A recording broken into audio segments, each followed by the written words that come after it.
नमस्कार, आप देख रहे हैं दिल्ली तक। मैं हूं आपके साथ अनुराधा तंवर। दिवाली आने में ज्यादा दिन का वक्त नहीं बचा है और लोग दिवाली की शॉपिंग में व्यस्त हैं, खरीदारी कर रहे हैं, दिवाली को सेलिब्रेट करने के लिए अपनी अपनी तैयारियां कर रहे हैं। लेकिन इस बीच आपको बता दें कि दिल्ली में एमसीडी कर्मचारियों की सैलरी का मुद्दा उठ गया है। जी हां, एक बार फिर से एमसीडी के कर्मचारियों की तनख्वाह का मुद्दा सुर्खियों में है और इस बार इस मुद्दे को उठाया है आम आदमी पार्टी ने। जी हाँ, भारतीय जनता पार्टी शासित एमसीडी पर कई गंभीर आरोप आम आदमी पार्टी की ओर से लगातार लगते रहे हैं।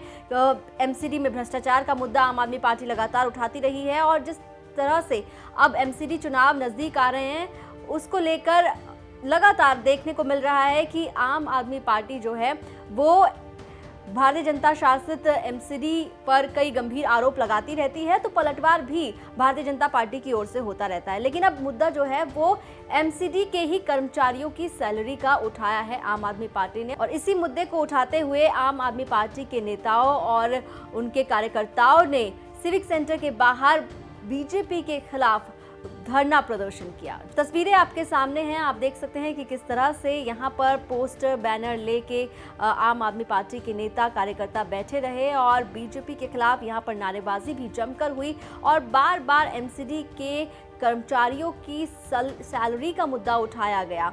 इस दौरान आम आदमी पार्टी के पार्षद विकास गोयल ने बीजेपी पर आरोप लगाते हुए कहा कि एक तरफ दिवाली आने वाली है, लोग खरीदारी करते हैं, त्योहार मनाते हैं, लेकिन एमसीडी के जो कर्मचारी हैं उनकी सैलरीज नहीं आई हैं पिछले कई महीने से और किस तरह से बीजेपी अभी दिवाली उत्सव मना रही है। ऐसे में दूसरी तरफ जो उनके कर्मचारी हैं उन्हें सैलरी तक नहीं मिल रही है। ये बहुत ही चिंता की बात है और कई आरोप भी लगाए हैं उन्होंने यहाँ पर भारतीय जनता पार्टी पर। क्या कुछ कहा है विकास गोयल ने, आप सुनिए। देखिए, पिछले 15 साल से एमसीडी में भारतीय जनता पार्टी का शासन है और पिछले 15 साल से भारतीय जनता पार्टी सिर्फ कर्मचारियों का शोषण कर रही है, उनको गुमराह कर रही है। उनको झूठे झूठे वादे किए जाते हैं लेकिन बाद में होता कुछ नहीं।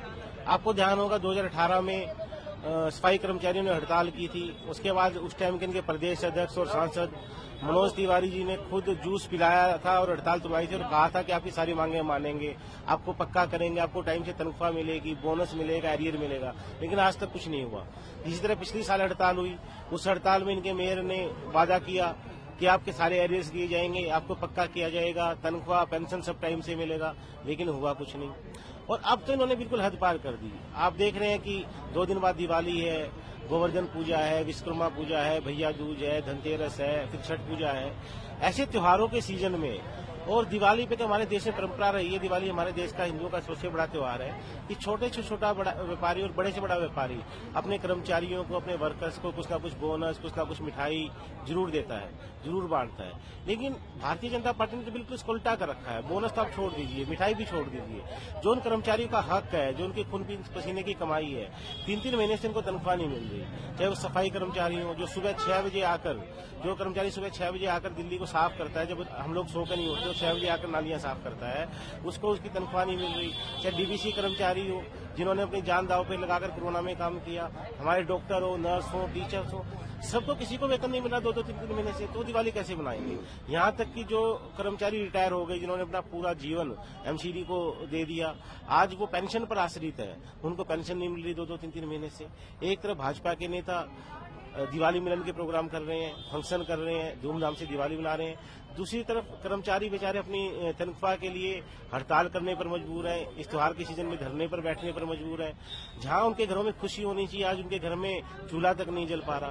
तो मैं भारतीय जनता पार्टी के नेताओं से पूछना चाहता हूं कि आपकी नैतिकता, आपकी इंसानियत क्या बिल्कुल खत्म हो गई है कि आपके लाखों कर्मचारी जब भूखे सो रहे हैं, उनके बच्चे भूखे हैं, तो आप कैसे दिवाली की मिठाई खा सकते हैं? कैसे जब लाखों कर्मचारियों के घर में चूल्हा नहीं जल रहा तो आप कैसे दिवाली के दिए जला सकते हैं? तो आज हमारी आम आदमी पार्टी की सीधी सीधी भारतीय जनता पार्टी से मांग है कि तुरंत कर्मचारियों को तनख्वाह दो, पेंशन दो, बोनस दो और नहीं तो आपको फिर कोई नैतिक अधिकार नहीं है सत्ता में रहने का, आप इस्तीफा दे दो। आपको कोई अधिकार नहीं है लाखों लोगों के जीवन से खेलने का। तो आम आदमी पार्टी इसी मुद्दे को लेकर आज धरने पर बैठी है और जब तक कर्मचारियों को तनख्वाह नहीं मिलेगी हमारा धरना जारी रहेगा। हमें चाहे यहीं सोना पड़े, चाहे दिवाली पे यहीं मनानी पड़े, लेकिन हम कर्मचारियों को तनख्वाह दिलाकर ही यहाँ से उठेंगे। और हम भारतीय जनता पार्टी को चेतावनी और देना चाहता हूँ, आपके पाप का घड़ा भर चुका है, आपका पाप का घड़ा भर चुका है और अब इतना और ज्यादा अत्याचार कर्मचारियों मत कीजिए। कम से कम आपने कोई अच्छा काम नहीं किया, अब उनकी बददुआ तो मत कीजिए। तो आम आदमी पार्टी के नेता विकास गोयल को आपने सुना, उन्होंने सीधे तौर पर यहां पर भारतीय जनता पार्टी के खिलाफ जमकर हल्ला बोला और साफ तौर पर कहा कि एमसीडी के कर्मचारियों की सैलरीज जो हैं वो देनी ही होगी और नहीं तो उनका जो ये विरोध प्रदर्शन है वो लगातार जारी रहेगा, वो धरने पर बैठे रहेंगे। लेकिन आपको बता दें उसके बाद पुलिस ने आम आदमी पार्टी के नेताओं को वहां से डिटेन कर लिया, गिरफ्तार कर लिया और इसके बाद ये जो धरना हो रहा था सिविक सेंटर के बाहर, उस धरने को खत्म किया गया। लेकिन आपको बता दें कि एमसीडी के कर्मचारियों की सैलरी का जो मुद्दा है वो नया नहीं है। पिछले काफ़ी वक्त पहले भी हमने सुना था कि किस तरह से एमसीडी के जो कर्मचारी हैं वो अपनी सैलरीज को लेकर, जो एमसीडी के रिटायर्ड कर्मचारी हैं वो अपनी पेंशन को लेकर परेशान हो रहे थे। और 2018 में आपको याद होगा अप्रैल का महीना था जब भूख हड़ताल पर एमसीडी के कर्मचारी बैठे थे अपनी सैलरीज को ना मिल पाने की वजह से। और उसके बाद उस वक्त पर दिल्ली में बीजेपी के अध्यक्ष थे मनोज तिवारी, उन्होंने सिविक सेंटर पर जाकर ये हड़ताल जो है खत्म कराई थी, कर्मचारियों की भूख हड़ताल उन्होंने जूस पिलाकर खत्म कराई थी और ये ऐलान किया था कि उनकी जो सारी मांगे हैं उन्हें पूरा किया जाएगा। और ये वादा भी किया था कि जो भी कर्मचारी 2006 तक एमसीडी में शामिल हुए थे उन्हें नियमित किया जाएगा और कई वादे और भी किए गए थे। लेकिन अब एक बार फिर से आम आदमी पार्टी ने ये मुद्दा उठाते हुए कहा कि जो तमाम वादे किए थे मनोज तिवारी ने उनमें से उन्होंने कोई वादा पूरा नहीं किया है। लेकिन जिस तरह से अब दिवाली नज़दीक है उस वक्त पर कम से कम जो एमसीडी के कर्मचारी हैं उनकी सैलरीज को देना चाहिए। दिल्ली एनसीआर से जुड़ी तमाम खबरों के लिए आप देखते रहिए दिल्ली तक।